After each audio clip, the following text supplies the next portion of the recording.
Welcome on this video tutorial. We are going to discuss how IR spectrometer works. In another video tutorial, I have already discussed the basic background of IR spectrometry. IR spectroscopy is a powerful technique that allows to obtain information about chemical structure of substances by utilizing IR electromagnetic radiation. Immediate low energy site of visible spectrum is the IR radiation. The portion of infrared region most useful for analysis of organic compound is a range of wavelength from 2500 to 1600 nanometer with a corresponding frequency range from 1.9 into 10 to the 13 to 1.2 into 10 to the 14 Hz. IR spectroscopy is mainly used to determine functional groups in molecules like alcohol, amide, carbonyl, benzene, acyl chloride, nitrile sulfide, etc. And the sample might be solid, powder, liquid or gaseous. When a sample is irradiated with IR radiation, some of the radiation is absorbed by the sample, and by studying the spectrum of transmitted radiation, it is possible to obtain information about the sample. A basic IR spectrum is essentially a graph of infrared light absorbance or transmittance on the vertical axis versus frequency or wavelength on the horizontal axis.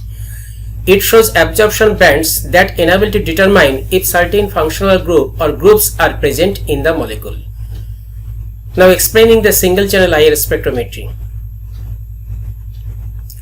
For the case of single channel IR spectrometer, the main parts are IR source, collimating convex lens, diaphragm, monochromator, focusing convex lens, cuvette, detector. Collimating convex lens is used to collect all the rays coming from the source. Diaphragm is used to set 100% transmittance.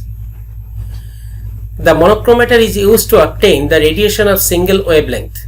It may be prism or may be grating. Monochromator is used to obtain the radiation of single wavelength. It may be prism or diffraction grating. Focusing convex lens is used to collect all the transmitted light and focusing on the sample. Cuvette is the sample holder. Detector detects the transmitted light from the sample. Output from detector after some processing produces spectrum of the transmitted light with respect to the frequency. So radiation from this source ultimately passes through the monochromator, and output of the monochromator is a single wavelength that passes through the sample into the sample. With respect to the structure of the sample, different frequencies IR radiation is absorbed, and ultimately this is the transmitted IR. This transmitted IR comes on the detector and detector detects transmitted signal. The IR radiation with particular frequency which is normally absorbed, at that time the detector detects the signal with very low intensity, and the IR radiation for another wavelength which is not absorbed, that IR radiation is detected by the detector with higher intensity. Ultimately the detector output is, by some processing or after some processing, it produces the spectrum. From this spectrum it is shown that for particular frequency of radiation or radiation with particular wavelength is absorbed and produces the falling edge. So from this spectrum, according to the different frequencies, it is ultimately concluded that which type of structure is there into the sample, which type of functional groups are there into the sample. So this is single channel IR spectrometer. Single channel means single beam is used for the case of analysis. Next, dual channel IR spectrometer.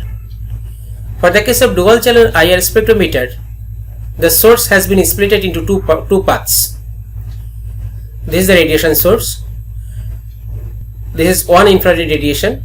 This is another path of infrared radiation. This path of infrared radiation passes through the measuring cell. Into this cell the sample is there. This path of radiation passes through the reference cell. Normally reference cell having the inert gas which is not able to absorb the infrared radiation. This is the chopper. The function of the chopper is to permit this light at a particular moment, and next moment this light, next moment this light, next moment light of this path. Now after filtered cell, IR radiation enters into the measuring cell. Into the measuring cell, according to the characteristics or according to the property or structure of the sample, the IR radiation is absorbed. After passing the IR radiation from this sample which is coming here, that is having very low intensity. Now the IR radiation from this reference cell is having higher intensity because no IR radiation is absorbed here. So this IR radiation is coming here, this IR radiation is coming here. So when this is absorbed, this is having very low intensity, having low energy, and this is having 100% intensity and higher energy. Now this is a particular chamber. Normally it is called absorption chamber, and this is filled up by the sample which was here. Again this is filled up by the sample. Now this radiation which is coming here already has been absorbed, so having low energy. This is coming here which was higher energy because no IR was absorbed in reference cell. All the radiation with 100% energy enters into this chamber. Now both are the sample. The sample in this chamber having very less energy, and sample in this chamber having very higher energy. Due to the energy difference, this chamber is having higher pressure and this chamber is having very lower pressure. The two chambers are separated by a diaphragm. This is the metallic diaphragm, and another diaphragm is there which is perforated. So this is one diaphragm, this is another diaphragm. This full chamber has been divided into two parts by this metallic diaphragm. Now due to the presence of this IR radiation at this IR radiation, as this is having higher energy and this is having lower energy, so in this chamber the pressure created is very less, but in this chamber pressure created is very high. So a differential pressure is created, and due to that differential pressure, this metallic diaphragm will have a movement. Now this two diaphragm acts like a capacitor, means two diaphragm are the two parallel plate of the capacitor.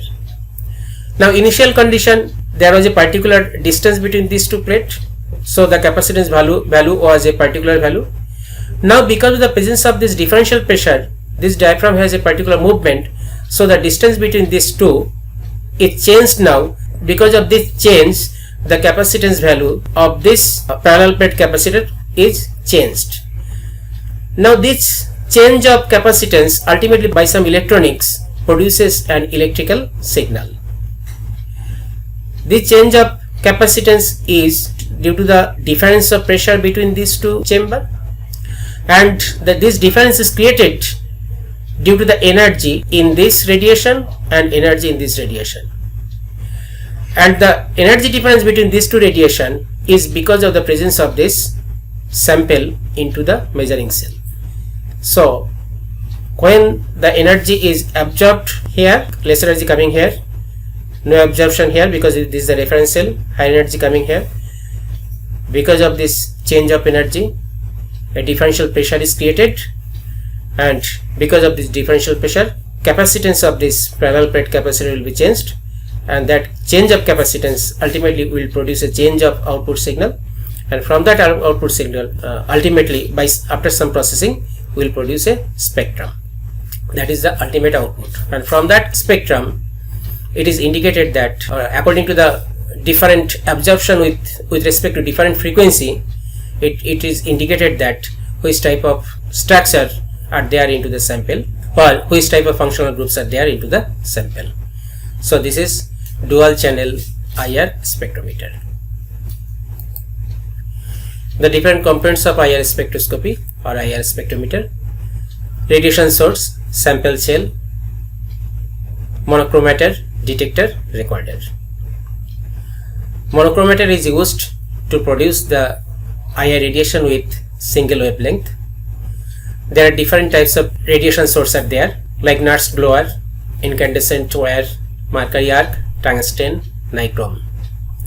The monochromators are mainly two types. One is with the prism, another one is gratings. There are different types of detector are used here to detect the IR radiation. It might be photoconductive cell, thermocouple, pyroelectric detector, bolometer, thermistor, semiconductor detector. So this is the instrumentation part for IR spectrometry. In next tutorial, I'll discuss about the FTIR.